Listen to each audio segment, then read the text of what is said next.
Hello everyone, welcome to civil step. Very good morning. तो आज हम डिस्कस करने जा रहे हैं जो टॉपिक आपका है मेंस आंसर राइटिंग का, हिस्ट्री ऑफ हिमाचल प्रदेश। ठीक है जी। तो जैसे आपको पता है GS1 में आपका सब यूनिट 3 जो है वो हिमाचल की हिस्ट्री से रिलेटेड टॉपिक्स आपको देता है। तो ये रहे आपके टॉपिक्स। तो यहाँ पे आप देख सकते हो बहुत ज़्यादा इंपॉर्टेंट है। सबसे पहले देखो, आपको सिलेबस की नॉलेज होना। जब तक आपको सिलेबस याद नहीं रहेगा, इसकी नॉलेज नहीं होगी, तब तक आपके लिए चीज़ें जो है कोरिलेट करना मुश्किल होगी, राइट। तो इसीलिए सबसे पहले आप यहाँ पे देख सकते हो टॉपिक्स। अब यहाँ पे जो आज हमने टॉपिक पिक किए हैं वो एक आपकी यहाँ पे सोशल प्रैक्टिस आ जाती है, बेगार, राइट। तो ये बेगार है, ठीक है। इससे हम एक क्वेश्चन करेंगे। और दूसरा जो है वो आपके कल्चर का हिस्सा है, जो कि है आपकी पेंटिंग्स, ठीक है, पहाड़ी पेंटिंग्स। तो ये दो टॉपिक्स आज हम क्वेश्चन के फॉर्म में डिस्कस करने वाले हैं। तो अब आपको जैसे पता ही है 8 और आपके 12 मार्क्स के क्वेश्चन आएंगे मेंस में। तो हम 8 और 12 मार्क्स के फॉर्मेट में ही इसको डिस्कस करेंगे। अब आप बाकी देखोगे तो ज़्यादा आपका वर्ड्स का फ़र्क नहीं है। 150 वर्ड है 8 मार्क्स में, और 225 वर्ड्स हैं आपके 12 मार्क्स से। तो आपका क्या है, इजी है। आपको 8 मार्क्स में अगर आपने कोई क्वेश्चन किया है तो उसको 12 का बनाना, 12 में किया है तो उसको कट डाउन करके 8 में बनाना। तो ये थोड़ा आपका प्रॉब्लम इससे सॉर्ट हो गया। अदरवाइज पहले आप 4 नंबर और 20 नंबर में बहुत बड़ा गैप था, ठीक है। आपका 8 नंबर और 20 नंबर में भी बहुत बड़ा गैप था। तो अब जो है वो थोड़ा क्लोज आ गया है गैप, राइट। तो चलिए, ये सिलेबस जो है ज़रूर ध्यान में रखो। एक एक पॉइंट जो सिलेबस में लिखा है वो आपको याद करना है। नेक्स्ट पे मूव करते हैं। तो हमारा क्वेश्चन जो है आज का वो है, discuss the nature, cause, types of begar system prevalent in hill states, right. तो क्या क्या हमें डिस्कस करना है, कीवर्ड्स, नेचर, कॉज, टाइप्स। फिर दूसरा पार्ट इसका कह रहा है also mention some social implications of begar system in Himachal Pradesh. तो अब देखिए, ये सवाल आपसे 8 नंबर में पूछा गया है। 150 वर्ड्स में आपको इसको लिखना है। तो यहाँ पे देखो, ये जो आपका सवाल है इसका पोटेंशियल बहुत ज़्यादा है। इसको आप जब 20 मार्क्स में आता था तो 20 मार्क्स में भी लिख सकते थे, ठीक है। उसको कट डाउन करना है तो 8 मार्क्स में भी लिख सकते हो। तो बेसिकली हमें क्या करना है, ये जो सोशल इम्प्लीकेशन के पॉइंट्स है, अगर ज़्यादा मार्क्स का आ जाए, मान लो ये 12 नंबर में आ जाए, तो हमें क्या है, उनको एक्सप्लेन करना है थोड़ा थोड़ा। अदरवाइज इसमें क्या करेंगे, हम सिर्फ आपके वन लाइनर देंगे कि क्या इम्प्लीकेशंस हैं। ऐसे ही आपके नेचर, कॉज और टाइप्स। अब टाइप्स भी इसके एक्सपेंडेबल है, बेगार की टाइप्स भी आपकी बहुत सारी हैं, राइट। अब क्वेश्चन के नंबर के हिसाब से हमने देखना है कि हमने यहाँ पे कितनी टाइप्स लिखनी है, ठीक है जी। तो इस तरह से आप क्वेश्चन को जो है वो एक्सपैंड और स्क्वीज कर सकते हैं। तो स्टार्ट करते हैं, इस क्वेश्चन के बारे में देखते हैं। तो सबसे पहले आप देखोगे कि इंट्रोडक्शन में आप देखोगे बेगार सिस्टम के बारे में, कि बेगार सिस्टम आपका क्या है। फिर आप लिखोगे कि नेचर, कॉज, टाइप्स और इम्प्लीकेशंस। तो ये 4 चीज़ें अब आपके पास है। और अगेन कंक्लूजन आप जो है वो कंक्लूजन ज़रूर देना है आपने। अब आपके 4 मार्क्स वाले आंसर नहीं रहे हैं जिसमें कंक्लूजन की ज़रूरत नहीं पड़ती थी, सिर्फ 4-5 पॉइंट्स आपको लिखने रहते थे। यहाँ पे आपको दोनों में ही कंक्लूजन लिखना है, चाहे 8 नंबर का हो चाहे 12 नंबर का हो। तो you need to follow IBC, ठीक है जी। तो मार्क्स आपके डिडक्ट होंगे। अब नेक्स्ट देखिए, नेक्स्ट आपका देखिए इंट्रोडक्शन में आप इसके बारे में लिख सकते हैं कि बेगार सिस्टम क्या है, आपके शिमला और पंजाब हिल स्टेट्स में जो है पहले प्रेवलेंट था। अब यहाँ पे अगर आप देखोगे तो इसका मतलब क्या है, बेगार का मतलब क्या है, फोर्स्ड लेबर, या फिर किसी को एम्प्लॉय करना विदाउट रेम्यूनरेशन, ठीक है, बिना पे के, पे नहीं करोगे बट आप उससे काम कराओगे। तो यहाँ पे बेगार है या फोर्स लेबर है जिसको कहा जाता था, ये हैवीएस्ट और मोस्ट इम्पॉर्टेंट मिसलेनियस ड्यूज थे, ठीक है जी। तो अब लोग, मिसलेनियस ड्यूज का क्या मतलब है, जो आपकी बचे कुचे काम थे, लेकिन ये बचे कुचे काम ही, एक्स्ट्रा काम ही इतने ज़्यादा हो जाते थे कि एक फैमिली से एक बंदा तो हमेशा ही बेगार में ही इन्वॉल्व रहता था, राइट। तो इसीलिए आपका जो है इसके इम्प्लीकेशन, सोशल इम्प्लीकेशंस भी इसीलिए हुए कि एक बंदा परमानेंटली बुक हो गया आपका बेगार में। तो ये आप कुछ लिख सकते हो। तो अब मैरिज हो, फ्यूनरल हो, कोई भी सेरेमनी हो आपके राजा के घर में, उस टाइम तो राजा हुआ करते थे आपके प्रिंसली स्टेट के, या फिर हेड जो है विलेज के सरपंच है उनके घर में, तो आपका बेगार वहाँ चाहिए ही होता था, राइट। तो इसकी आउटलाइन है, इसको आप 2-3 लाइनों में इंट्रोडक्शन को लिख सकते हो।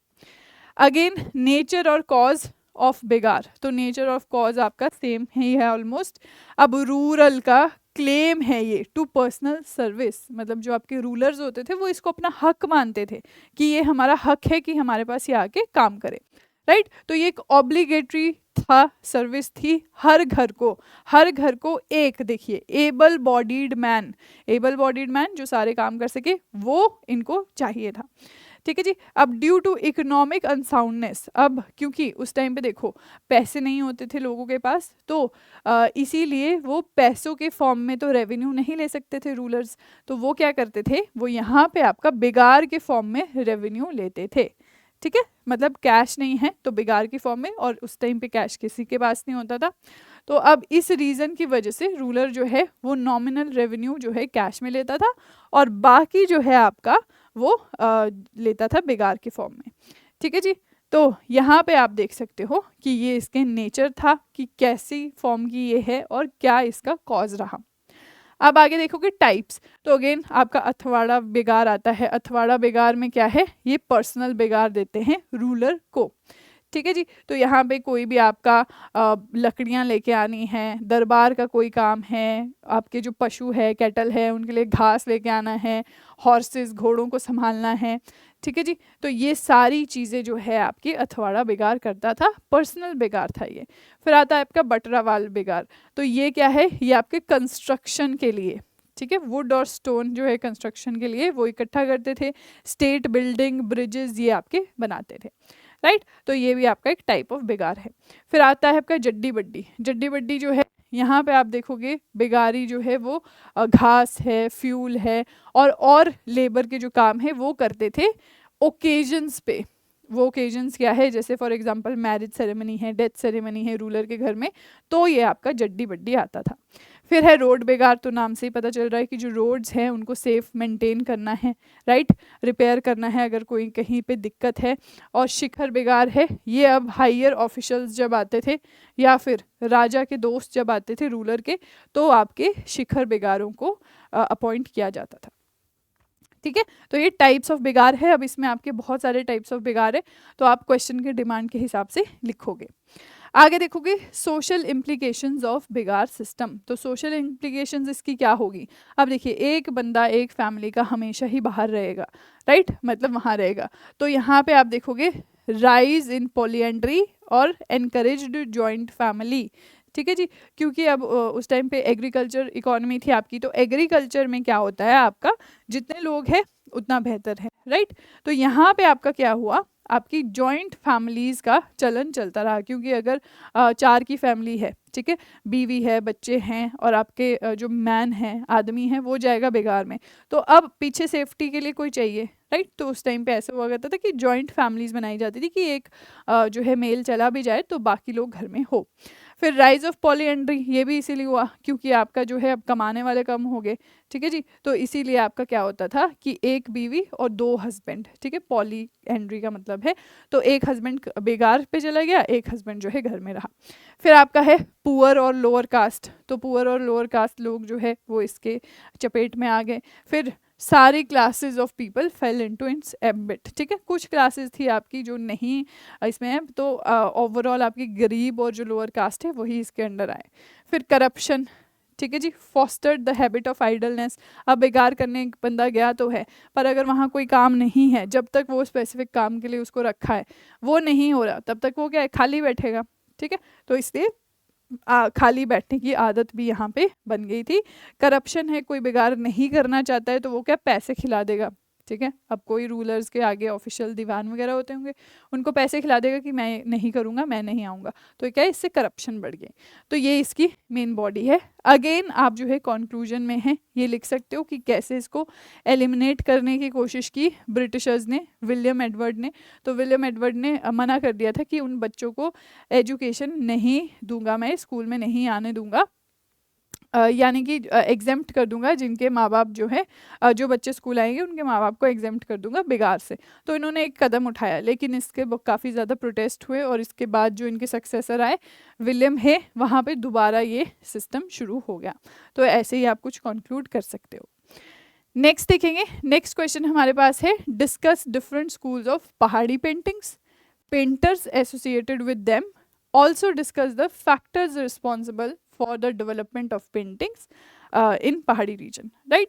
तो अब 12 नंबर का है ये, 225 वर्ड्स में आपको लिखना है, राइट। तो यहाँ पे आप कीवर्ड्स अगेन आप देख सकते हो कि आपको चित्रकला के विभिन्न संप्रदाय पूछे गए हैं, राइट, और आपके चित्रकारों के बारे में पूछा गया है, और आपको पूछा गया है कि कौन से कारक जो है वो जिम्मेदार थे ये पहाड़ी स्कूल ऑफ पेंटिंग बनने के, ठीक है।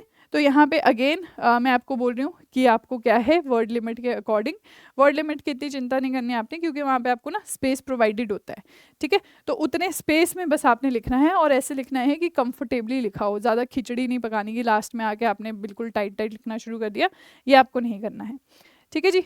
तो यहाँ पे देखिए फर्स्ट अगर आप देखोगे तो इंट्रोडक्शन में पहाड़ी पेंटिंग के बारे में लिखोगे, फिर मेन बॉडी आपकी आएगी पेंटिंग की टाइप्स, पेंटर्स के बारे में, और अगेन फैक्टर्स जो हैं लास्ट में वो बताना है आपको, तो कंक्लूजन के रूप में भी आप इसको लिख सकते हो। अब यहाँ पे देखिए, यहाँ पे आपसे सबसे पहले पूछा जाएगा इंट्रोडक्शन।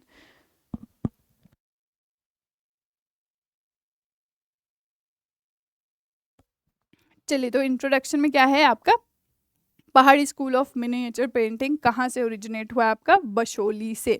तो बशोली इस टाइम पे आपका जम्मू कश्मीर में है, राइट। अब इसके बाद आप देखोगे तो गुलेर, चंबा, मंडी, कांगड़ा, गढ़वाल, कुल्लू, ये सारी पेंटिंग्स भी आपको देखने को मिली, ठीक है। अब जो पेंटिंग्स है वो आपका मिनिएचर, वॉल स्क्रिप्ट और वॉल पेंटिंग्स में डिवाइड की जा सकती है, तो आप इसको एलैबोरेट भी कर सकते हो अगर आपके पास स्पेस और टाइम है।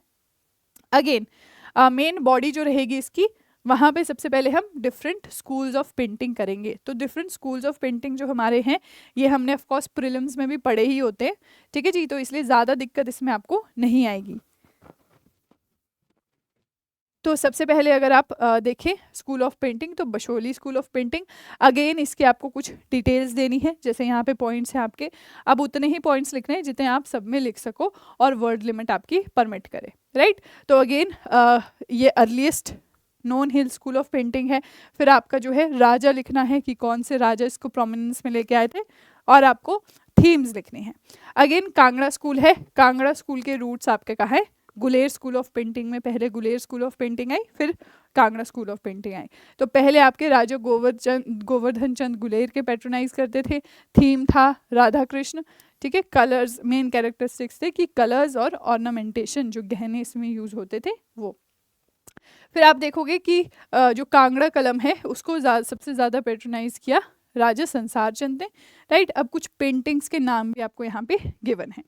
फिर again Arki school of painting में भी आपको देखो यही पैटर्न देखने को मिलेगा, राजा का नाम देखने को मिलेगा, थीम देखने को मिलेगा, किससे इन्फ्लुएंस है ये देखने को मिलेगा, ठीक है। तो पहले ये बशोली स्कूल ऑफ पेंटिंग से इन्फ्लुएंस था, बाद में ये कांगड़ा कलम से इन्फ्लुएंस हो गया, ठीक है जी। और दोनों टाइम पे कौन कौन राजा थे वो आपको पता होना चाहिए। अब देखिए नेक्स्ट है चंबा पेंटिंग। तो चंबा पेंटिंग जो है यहाँ पे आपका पहले बशोली स्टाइल था, पर इवेंचुअली गुलेर पेंटिंग को फॉलो किए जाने लगा। अब यहाँ पे राजा आप देख सकते हो, ठीक है, कौन से राजा थे जिन्होंने प्रमोट किया है। तो बस इसी तरह से आपको ये कवर करना है, बस आपको देखना है कि वर्ड लिमिट आपकी एक्सीड ना हो। नेक्स्ट देखेंगे, नेक्स्ट आपसे पेंटर्स पूछे गए थे, तो पेंटर्स के बारे में आप यहाँ पे थोड़ा डिटेल रीड कर सकते हो। अब देखिए यहाँ पे आपका चंबा में फेमस पेंटर था निक्का, वैसे ही पंडित सेऊ था, पंडित सेऊ के आगे बच्चे थे मनकू और नैनसुख, ये भी आपके पेंटिंग्स में आए। फिर उसके बाद आपके नैनसुख था, इनके आगे बच्चे थे। तो इस तरह से आप देख सकते हो, फट्टू था। तो ये कुछ पेंटर्स है और इनकी कुछ रचनाएं हैं, कृतियाँ हैं जिनका आप यहाँ पे एक्सप्लेनेशन दे सकते हो, ठीक है जी। तो यहाँ पे ये आपको याद रखने होंगे पेंटर्स के नाम, और कुछ यहाँ पे अगर आपके पास स्पेस है तो आप कुछ मॉडर्न पेंटर्स भी लिख सकते हो, ठीक है। मॉडर्न पेंटर्स कौन है आपके बताएंगे आप लोग कमेंट सेक्शन में जब आंसर राइटिंग देखेंगे ये। तो अब नेक्स्ट देखो, नेक्स्ट आपका कंक्लूजन में आप या तो ये फैक्टर्स जो आपसे पूछे हैं ये इनको सम अप कर सकते हो। फैक्टर्स रिस्पॉन्सिबल, एक तो रॉयल पैट्रनेज मिली, मतलब जो राजा लोग हैं वो लोग आपके शौकीन हुआ करते थे, उन्होंने इन पेंटर्स को शरण दी और उन्होंने इन पेंटिंग्स को सपोर्ट किया, जैसे संसार चंद हो गया आपके कांगड़ा के। फिर migration of artist to Himalayas for better career opportunities. तो आपको पता है जो लास्ट में मुग़ल रूलर थे आपके औरंगज़ेब, वो ज़्यादा इंटरेस्टेड नहीं थे आर्ट में, तो इसीलिए जो भी मुग़ल कोर्ट में आपके जो ये थे पेंटर्स थे, आर्टिस्ट थे, वो आपके बेरोज़गार हो गए, तो वो पहाड़ी इलाकों की तरफ आने लगे। तो इसलिए यहाँ पे इनको जो है वो आपका माइग्रेट होके आए, तो यहाँ पे इनको संरक्षण मिला, पेट्रनेज मिली। फिर इम्पैक्ट ऑफ मुग़ल हमने देखा सेम है, तो मुग़ल जो स्टाइल था वो स्टाइल ये पेंटर्स जब माइग्रेट होके आए तो अपने साथ लेके आए। फिर इम्पैक्ट ऑफ राजपूत रूलर्स, अब राजपूत रूलर्स थे वो कहीं ना कहीं देखो अब दरबार में जाते थे, मुग़ल दरबार में जाते थे, तो कहीं ना कहीं वो इन्फ्लुएंस्ड थे इस आर्ट फॉर्म से, ठीक है। और होता है एक कि अच्छा वहाँ पे ऐसा है, हमें भी अपने राज्य में ऐसा करना है, तो इस तरह से आपके राजपूत रूलर्स भी सपोर्ट करने लगे पेंटिंग्स को और आपका बनाने लगे, राइट। तो ये दो आपके क्वेश्चन थे, तो ज़रूर प्रैक्टिस करो।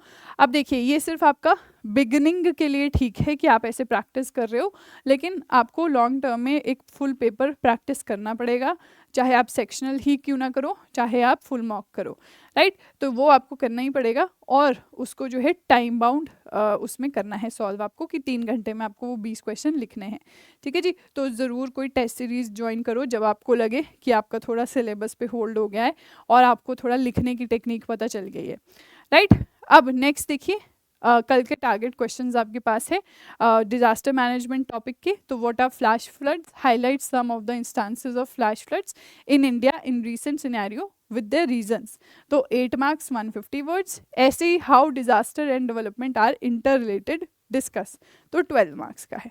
तो हिंदी मीडियम के लिए भी आपके पास ये क्वेश्चन यहाँ पे अवेलेबल है, तो आप इनको ज़रूर लिख सकते हो, और आपको ये भेजने हैं इस लिंक में, ठीक है जी। तो ये आपका लिंक है, यहाँ पे आपको भेजना है, मेल नहीं करना है, तो डिस्क्रिप्शन बॉक्स में आपको ये लिंक मिल जाएगा।